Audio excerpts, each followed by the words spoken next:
God, such a simple idea, but so powerful, isn't it? Really, really lovely. We thought we would give it a go. We've got 2 photographs from key moments in each of our lives.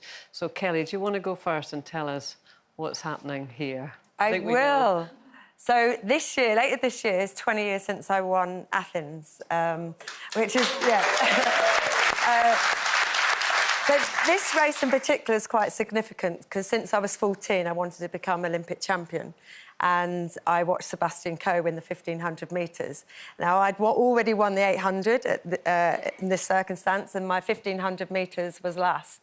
And winning that, obviously, was more than sort of a dream come true because it's what people don't see behind the win and the Olympian, you know, the years of pain, tears, setbacks, all to pursue this kind of dream that you think you've got.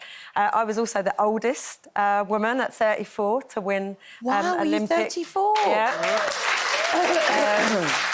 So it's significant, obviously. I think more because it was 20 years of dreaming and 12 years of trying and then actually crossing that line. And it's a moment that you can't actually put into words because people say, well, how did it feel? But when you do it after so much hope and try, it's just almost... You then can't believe it. So when I won the 800 metres, I still, to this day, can't believe I won the 800 metres in the Olympic Championships. You know, I watch it a million times. I've got it. I'm not going to give it back, but, you know. And, yeah, so that was that one. Can't even imagine. Well, as you say, but behind that, we've got another photograph that's a bit more kind of personal, I think. Yeah. There you go. So this, the lady on the left is my PE teacher, Debbie Page. Oh, wow. And the 3 girls are my best friends since day one at school and still best friends to this day. But the thing is, with my PE teacher, I don't think I would have become Olympic champion without her because what she gave me was a sense of hope and belief in myself as a young girl. Debbie! Yeah. And, you know, because... I wasn't academic at all at school, and the one reason I went to... 2 reasons I went to school was for sport, PE, and my best friends, because we were sort of like the misfits at school. And what I think I'm most proud of was, one, retaining those long-term friendships, but also all of them came in my homecoming parade when I came back from the Olympic Games, and Debbie was the first person I called when I came back to Great Britain to say thank you. Really? So, yeah, they mean a lot to me. Lovely. So lovely. Fantastic, isn't it? What about you, Cole? Why would you start with Dame Kelly? I was going to say it, but not really your PE teacher. Well, this is the day 20 years ago I didn't come home with a gold medal from the Olympics because she won it. No, do you know what? I love this photo of me. I know I harp on about my kids, but I love this photo of us 4 because we very rarely get us 4. I've got pictures of me with Jake, me with Kira, me with Shane. But when they said, have you got a picture of you and your kids? It took me ages. Because I've got loads of family pictures with everyone in it. And then I found this picture and I thought, it just melts my heart, this picture, because it summed us up. You know, like Shane winding me up, Jake pretending to laugh hysterically like Denise's comedy laugh that you do, and Kira sitting there going, please get these boys and this woman away from me. Oh. And, you know, because they are the kind of reason for me, everything I do, oh, it's so cheesy, and please be sick if you want. But everything I do for them, you know, and they've kept me going through everything, you know.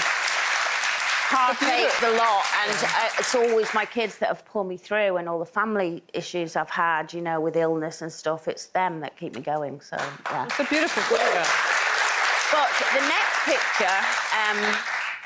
which is a revolting picture, but it's when I kind of the first few months or the first year I appeared on Loose. This. Wow. You look nice. It's 2005.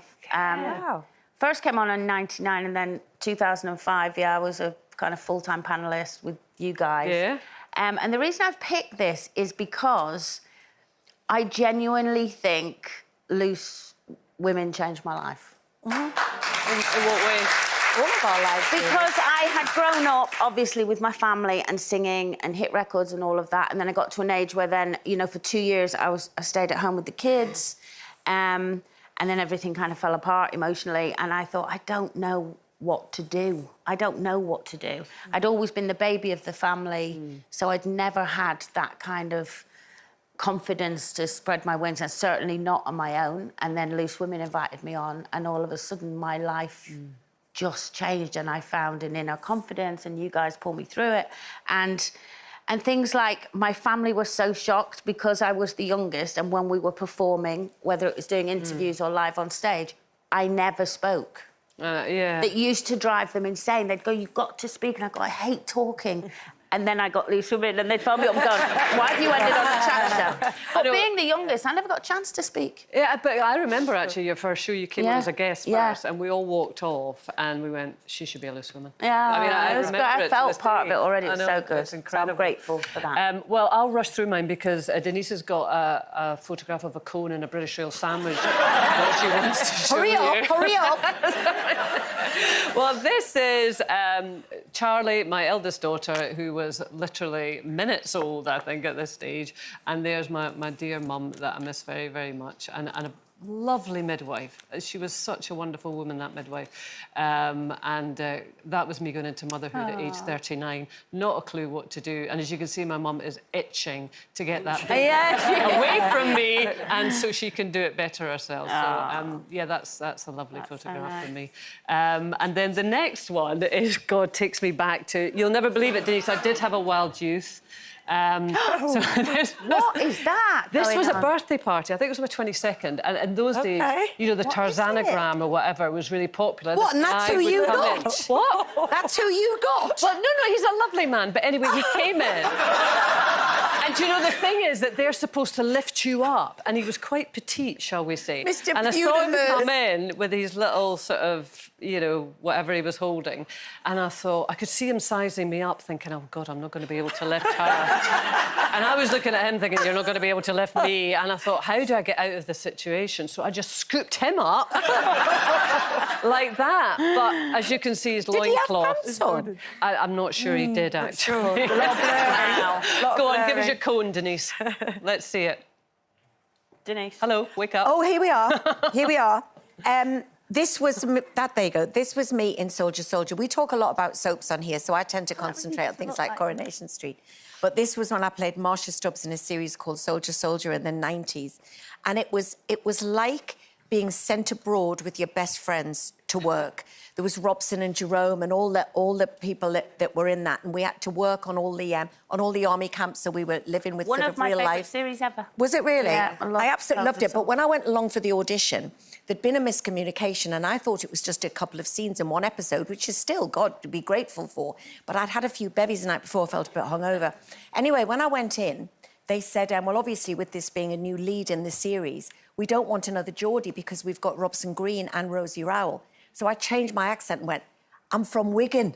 And my friend from Wigan was outside Rose, and I completely stole her whole identity. I said, I'm from Parbold in Wigan, right, like this. And poor Rose could never go up for a job in it because I'd completely stolen her identity. Then, of course, Robson and Jerome had the big hit. And then I did the single of You Don't Have to Say You Love Me, straight in at 23 and straight out the following week. But I did have a chart single. The next photo, I believe, is my dear old departed mum, Annie. And the reason I wanted to show this, look at my glamorous mum, wasn't she gorgeous? Coleen, you knew mum, didn't you? So good. And I talk about my dad a lot. He recently left us in 2021, and my dad was a friend of the show and such a huge character. But it was about 13 years ago my mum died, and like you, I miss her every day.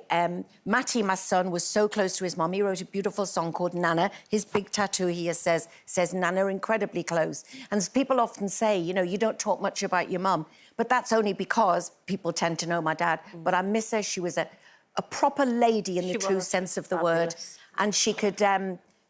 You know, all her friends said, we spend a fortune at going to this wedding. Your mother pops into CNA and comes out looking like a movie star. She was so stylish, and that was Annie. That's a fantastic photograph. It's really nice to see it, actually, Denise, because you do talk about your mum privately, so it's lovely to see that photograph.